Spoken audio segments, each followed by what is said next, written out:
गंगाद्वार में भगवान भारद्वाज नाम के एक प्रसिद्ध महर्षि रहते थे। वे एक महान तपस्वी थे और बहुत ही कठोर व्रतों का पालन करते थे। एक दिन उन्हें एक विशेष प्रकार का यज्ञ करना था। यज्ञ प्रारंभ करने के पहले स्नान और शुद्धि आवश्यक थी। इसलिए महर्षि भारद्वाज अपने साथी ऋषियों को लेकर प्रातःकाल गंगा जी के जल में स्नान करने के लिए निकल गए। गंगा जी उस समय प्रातःकालीन लाली अर्थात अरुणोदय के बीच कलकल करती हुई बह रही थी। गंगा के किनारे पर श्वेत कमल और अन्य जलफूल खिले हुए थे और हल्की जलवायु गंगा के तट को सुखमय बना रही थी। उनके चारों ओर पीपल, वट, अश्वत्थ जैसे वृक्षों से घिरा हुआ घना हरित वन फैला था। भारद्वाज मुनि जब गंगा जी के तट पर पहुंचे तो उस समय गंगा जी के जल में घृताची नाम की एक अप्सरा पहले से ही स्नान कर रही थी।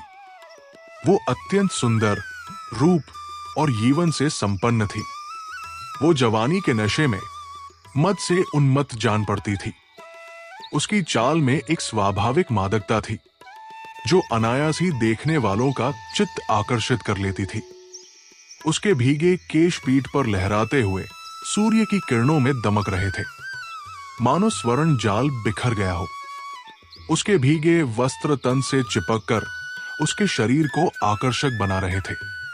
उसकी उन्नत वक्षस्थली और कमर पर पानी की बूंदें मोती सी चमक रही थी, जो उसकी सुंदरता को और भी अधिक आलोकित कर रहे थे। भारद्वाज मुनि की दृष्टि जब उस पर पड़ी तो वो स्नान करके नदी के तट पर खड़ी होकर अपने वस्त्र बदल रही थी। वस्त्र बदलते समय एक क्षण के लिए घृताची का वस्त्र ढीला होकर फिसल गया, जिसके कारण क्षण भर के लिए उसका शरीर अर्धनग्न हो गया। घृताची को उस अवस्था में देखकर महर्षि भारद्वाज के मन में काम वासना का उदय हो गया। महर्षि भारद्वाज ने घृताची का कोई स्पर्श तक नहीं किया, फिर भी केवल उसे देखकर ही उनका वीर्य स्खलित हो गया। घोर तपस्वी होने के कारण भारद्वाज मुनि तुरंत अपने भीतर उठे विकार को समझ गए और उस गिरे हुए वीर्य को एक कलश अर्थात द्रोण में एकत्रित कर लिया। उस कलश से एक अत्यंत तेजस्वी बालक का जन्म हुआ। द्रोण से पैदा होने के कारण वो द्रोण नाम से विख्यात हुआ।